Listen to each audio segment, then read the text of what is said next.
Welcome back. This is Sean for TightPoker.com, and we've got another major database review here.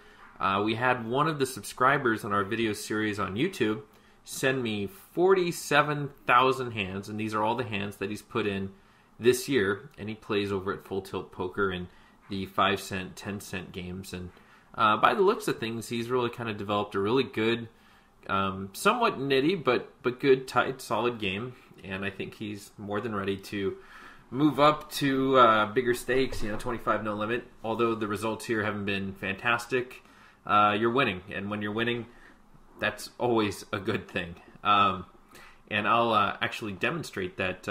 If you look here, the actual dollar figure here for 47,000 hands is almost $200, which is 2.04 big bets per 100, and one big bet is 2 big blinds. And you also look at the amount of rake paid, which, I don't have here, but you got to also understand, if you completely break even here, if this was 0 in the dollar department, a lot of people don't realize you're actually a winning player. If you're break even, you're like, oh, wait, what? And the answer to there is that you always have to account for the rake. And, you might be beating the game, and you're beating the other players, but you're also not beating the table plus the other players. So keep that in mind. That's also something you can put as a little feather in your cap if you're just breaking even over the long haul. You say, well, I'm beating the game, but I just need to get a little bit better. For these, ultra micro stakes games, a 2 big bet per 100 is acceptable. I don't consider it great. And just by looking through things here, we'll get into the game and kind of overall things that are happening. First thing, running pretty well. EV is just one of about 4 different things that you can look at in terms of am I running well or not. If you're above it, then that's one of the little check marks towards your running well. But I've had stretches where I've been well above EV and considered it just a horrible stretch. So don't read too much into that. Just look at the dollar figure, and usually there's not much you can do about this anyway. So BPIP PFR, I like the ratio. It's nice and close. I've seen 11-8 and 12-9 players do really, really well, all the way up through 100 no limit games. I'm not too familiar, honestly, with 200 no limit games, but I've seen a ton of these guys do really well. And if you don't tilt and play a good, steady, tight poker game, then you're going to do just fine. So I think at these stakes you can actually loosen up a little bit.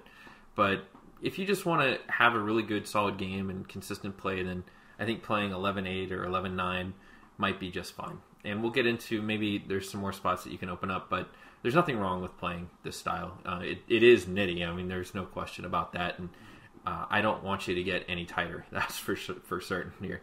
The aggression factor overall is pretty good. Glad it is not any tighter. I think that's about right.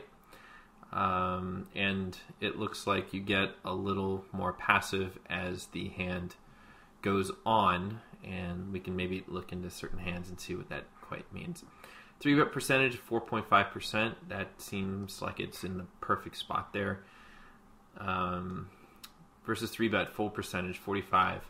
That seems really low. That seems like something you need maybe to focus on, and we'll filter through for 3-bet hands.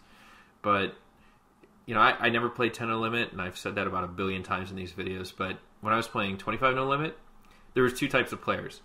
It was either they 3-bet, 15% of the time, or they 3-bet 2% of the time. And if they're 3-betting you 2% of the time, you should be folding everything except for aces and maybe kings. Because that's the range, and I'll prove it to you right now. So here we are in Poker Stove. You've got kings. And you know what? I'll just change this to queens, actually. You've got queens, and you'll notice that a 2% range has you absolutely destroyed. We're talking 71-28%.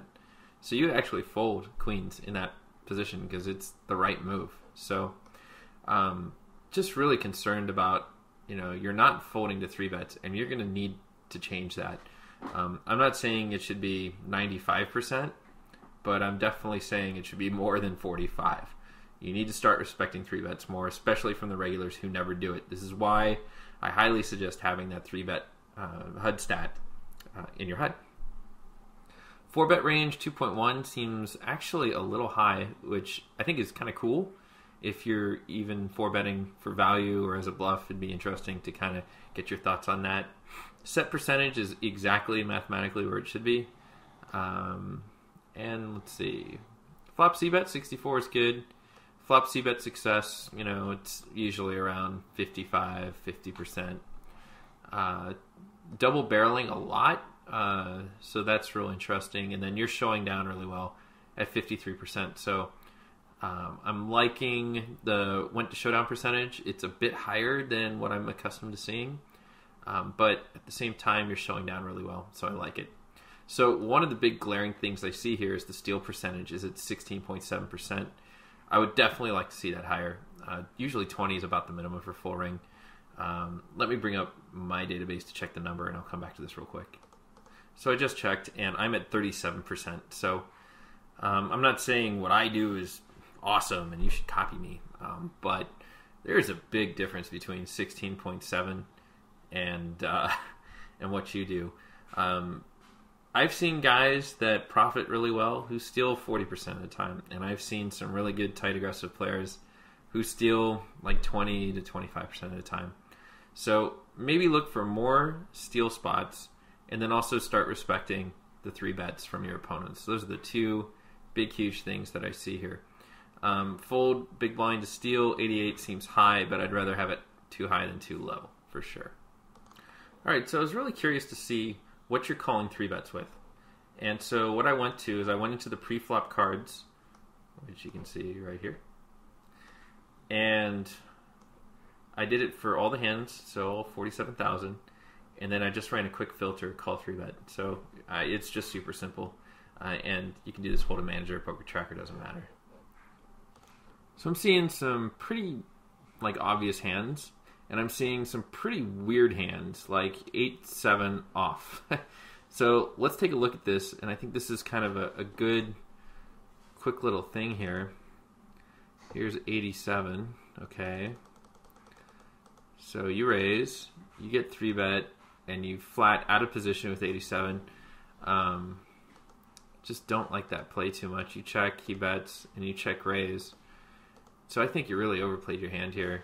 And in most situations, this isn't going to work out for you. So maybe you have some history going on here, but I think you saw a flop with a really marginal hand, and you hit it, and so you played it for all it's worth. But he shows up there with 8s and better and comes over the top and gets your stack in on this flop a lot of the time in this situation.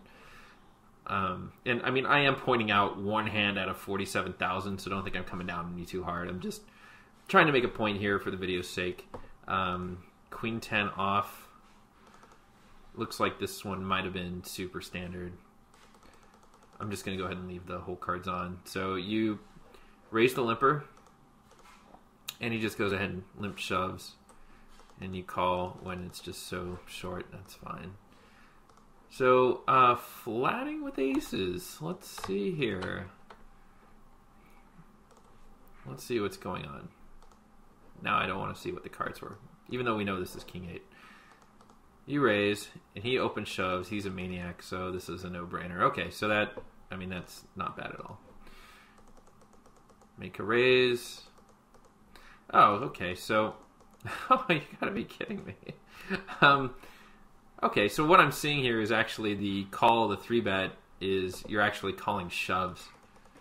So I might take back my previous statement here of don't be just calling 3-bets. It looks like you're just calling people's open 3-bet shoves, which is just ridiculously stupid of them to do. Let's take a look at some of these ace-king hands.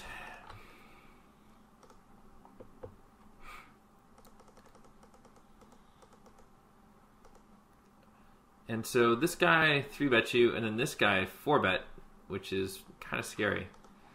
So you go ahead and call, and he shows 9s.